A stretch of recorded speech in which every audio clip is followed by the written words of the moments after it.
प्रिय विद्यार्थियों, आज हम सब डिवीज़न बेसिडियोमाइकोटिना के कुछ बहुत ही महत्वपूर्ण कैरेक्टर्स के बारे में चर्चा करेंगे। तो हम देखेंगे आज कि बेसिडियम का स्ट्रक्चर क्या होता है, बेसिडियोमाइकोटिना के सदस्यों में सेल डिवीज़न किस प्रकार का होता है और क्लैम्प कनेक्शन किस प्रकार से बनता है। साथ ही हम देखेंगे कि डोलीपोर सेप्टम का स्ट्रक्चर कैसा होता है। तो सबसे पहले हम बात करते हैं बेसिडियम के बारे में। तो सब डिवीज़न बेसिडियोमाइकोटिना में दो प्रकार की बेसिडियम पाई जाती हैं। एक होती है नियत बेसिडियम या होलोबेसिडियम और दूसरी होती है फ्रेगमोबेसिडियम। तो सबसे पहले हम देख लेते हैं होलोबेसिडियम को। तो जो चित्र में आप देख रहे हैं यह होलोबेसिडियम है। आप देख रहे हैं कि यह बेसिडियम एक पट विहीन संरचना है, अर्थात यह एसेप्टेट संरचना है। इसमें आपको कहीं कोई सेप्टा नज़र नहीं आ रहे हैं। साथ ही यह बेलनाकार स्ट्रक्चर है। तो ये इस तरह से आप देख रहे हैं कि ये बेलनाकार स्ट्रक्चर है और इसके दूरस्थ छोर पर हमें 4 फिंगर लाइक प्रोजेक्शंस या उंगलियों के समान उभार दिखाई देते हैं। तो ये हमें उंगलियों के समान उभार दिखाई दे रहे हैं, इन्हें हम स्टेरिग्मा कहते हैं। इन स्टेरिग्मा के शीर्ष पर एक बीजाणु पाया जाता है। तो प्रत्येक स्टेरिग्मा के शीर्ष पर एक बीजाणु पाया जाता है। इस बीजाणु को हम बेसिडियोस्पोर कहते हैं।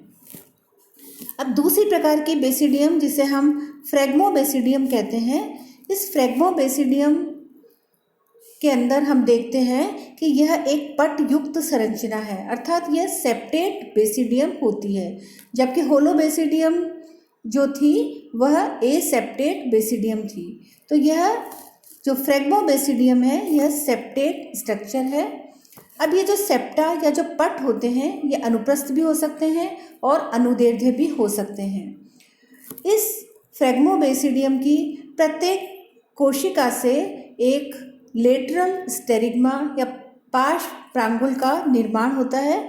तो हम देखते हैं कि कोशिका के ये लेटरल साइड से हमें उंगली के समान उभार निकले हुए दिखाई दे रहे हैं और शीर्ष कोशिका से जो हमको ऊपर की तरफ स्टेरिग्मा निकलता हुआ दिखाई देता है और इन स्टेरिग्मा के शीर्ष पर एक अगुणित बीजाणु होता है जिसे बेसिडियोस्पोर कहते हैं। तो ये बेसिडियोस्पोर्स जो होते हैं वे संख्या में 4 होते हैं और ये भी बेसिडियोमाइकोटिना के कैरेक्टरिस्टिक्स स्पोर्स होते हैं। ये बेसिडियोस्पोर्स जो होते हैं ये उत्पत्ति या ओरिजिन के आधार पर बहिर्जात या एक्सोजीनस होते हैं, क्योंकि ये बेसिडियम के बाहर की तरफ निर्मित होते हैं। अब हम पढ़ेंगे नेक्स्ट बेसिडियोमाइकोटिना में सेल डिवीज़न किस प्रकार से होते हैं और किस प्रकार से क्लैम्प कनेक्शन का निर्माण होता है।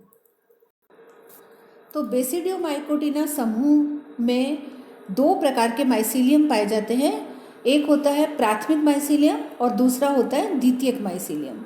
तो इसमें से जो द्वितीयक माइसीलियम है उसकी कोशिकाओं में एक लेटरल स्ट्रक्चर बनता है जिसे क्लैम्प कनेक्शन कहते हैं।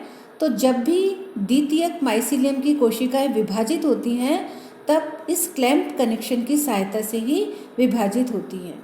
अब द्वितीयक माइसीलियम की क्या विशेषता होती है इसके बारे में एक बार हम देख लेते हैं। द्वितीयक माइसीलियम ऐसा माइसीलियम होता है जिसकी प्रत्येक कोशिका के अंदर एक डाइकैरियोन होता है। डाइकैरियोन से हमारा अभिप्राय यह है कि 2 अगुणित केंद्रक होते हैं और ये 2 अगुणित केंद्रक जोड़ा बना करके या पेयर बना करके रहते हैं, लेकिन आपस में फ्यूज नहीं होते हैं। तो ये दोनों ही अगुणित केंद्रक डिफरेंट स्ट्रेन के होते हैं, अर्थात ये विपरीत प्रभेद के होते हैं। तो हम कह सकते हैं कि 2 विपरीत प्रभेद के अगुणित केंद्रकों का जो जोड़ा है उसे हम डाइकैरियोन कहते हैं। तो ये जो दोनों केंद्रक हैं ये एक डाइकैरियोन को निर्मित करते हैं और इस सेल को हम डाइकैरियोटिक सेल कहते हैं। और पूरे माइसीलियम को हम डाइकैरियोटिक माइसीलियम कहते हैं, या इसे हम द्वितीयक कवक जाल या सेकेंडरी माइसीलियम भी कहते हैं। तो बेसिडियोमाइकोटिना समूह में रस्ट्स को छोड़ करके या किट्टों को छोड़ करके जो द्वितीयक माइसीलियम की कोशिकाएं होती है, ये एक क्लैंप कनेक्शन की सहायता से विभाजित होती है और हमेशा टर्मिनल सेल ही विभाजित होती है या अंतस्थ कोशिका ही विभाजित होती है। तो कोशिका जब विभाजित होती है तो प्रारंभिक अवस्था के अंदर हम देखते हैं कि अंतस्थ को टर्मिनल सेल या अंतस्थ कोशिका से एक की पार्श्व भित्ति से एक पाउच लाइक आउटग्रोथ जो होती है वो निकलती है। इस पाउच लाइक आउटग्रोथ को हम क्लैंप कनेक्शन कहते हैं या सिंपली हम इसे क्लैंप भी कह सकते हैं। यह जो क्लैंप है वह निकल करके इस कोशिका के आधार की ओर वृद्धि करता है। अब इस टर्मिनल सेल के जो दोनों ये जो केंद्रक हैं, उनमें से जो ऊपर वाला केंद्रक है जिसको हमने ए से डिनोट किया है और नीचे वाले केंद्रक को हमने बी से डिनोट किया है, तो ऊपर वाला जो केंद्रक है ए, यह क्लैंप के अंदर क्लैंप की तरफ स्थानांतरित हो जाता है। इसके पश्चात ये दोनों ही केंद्रक ए और बी के अंदर समकालिक डिवीजन होता है, अर्थात दोनों केंद्रक जो होते हैं विभाजन की एक ही समान प्रावस्थाओं से गुजर रहे होते हैं, अर्थात इनमें एक साथ विभाजन की प्रक्रिया होती है। तो ये दोनों ही केंद्रक ए और बी जो होते हैं इनके अंदर समकालिक विभाजन होते हैं। अब दोनों ही केंद्रकों से दो दो डॉटर न्यूक्लियाई बन जाते हैं। तो जो नीचे वाला केंद्रक बी होता है, इससे जो दोनों केंद्रक बनते हैं ये दोनों ही पुत्री केंद्रक या डॉटर न्यूक्लियस जो होते हैं वे इस टर्मिनल सेल में ही होते हैं, जबकि जो ऊपर वाला न्यूक्लियस है जिसको हमने ए कहा है, इससे जो दोनों डॉटर न्यूक्लियाई बनते हैं, ये दोनों डॉटर न्यूक्लियाइयों में से एक डॉटर न्यूक्लियस क्लैंप में रहता है और दूसरा डॉटर न्यूक्लियस जो होता है वह टर्मिनल सेल के अंदर रहता है। अब इसके पश्चात पट या सेप्टम का निर्माण होता है। तो दो पटों का निर्माण होता है। दोनों पटों में से जो पहला पट होता है वह क्या करता है कि इस क्लैंप को इस टर्मिनल सेल से अलग कर देता है। तो ये यहाँ पर बनता है और इस तरह से ये इस क्लैंप को इस टर्मिनल सेल से पृथक कर देता है। और जो दूसरा वाला जो अनुप्रस्थ पट बनता है वह यह क्लैंप के आधार के पास में बनता है। तो ये इस क्लैंप के आधार के पास में बनता है। तो अब हमको 3 कोशिकाएं दिखाई देती हैं। सेप्टम निर्माण के पश्चात हमको 3 कोशिकाएं दिखाई देती हैं। इनमें से जो सबसे ऊपर वाली होती है टर्मिनल सेल होती है और यह डाइकैरियोटिक होती है, क्योंकि इसके अंदर हम 2 विपरीत प्रभेद के न्यूक्लियाइयों का जोड़ा देख रहे हैं। एक होती है क्लैंप सेल, इसको अब हम क्लैंप सेल कहते हैं। पहले हम इसको क्लैंप कनेक्शन कहते थे, लेकिन ये जो पट बन गया है इसके बाद में हम इसे क्लैंप कोशिका कह सकते हैं। तो ये जो क्लैंप कोशिका होती है इसके अंदर हमको एक ही केंद्रक दिखाई दे रहा है, तो यह मोनोकैरियोटिक होती है। और जो नीचे वाली सब टर्मिनल सेल है इसके अंदर भी हमको एक ही केंद्रक दिखाई दे रहा है, तो यह भी मोनोकैरियोटिक ही होती है। अब इसके आगे के प्रोसेस में हम देखते हैं कि यह जो क्लैंप कोशिका होती है यह नीचे की तरफ वृद्धि करती है, इस तरह से ऐसे वृद्धि करती है और वृद्धि करके यह सब टर्मिनल सेल से इससे फ्यूज हो जाती है और इसका जो केंद्रक है ये केंद्रक जो होता है इस सब टर्मिनल सेल के अंदर स्थानांतरित हो जाता है।